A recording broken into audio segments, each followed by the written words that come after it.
আল্লাহ বলে, সাবধান বান্দা, এই কবরে আসলেই তুমি জানতে পারবা তোমার নাফরমানির শাস্তি কি।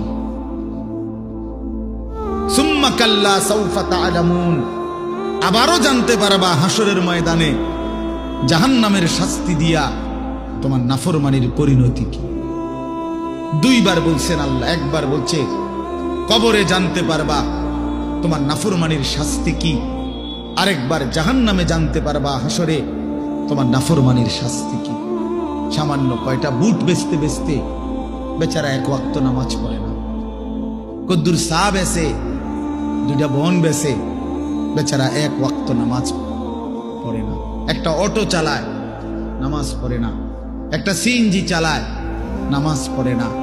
12,000 14,000 টাকার একটা বেতন, এই কদ্দুর চাকরি করে, এইটুকুর জন্য একটা নামাজ, একটা সেজদা দেয় না আল্লাহকে।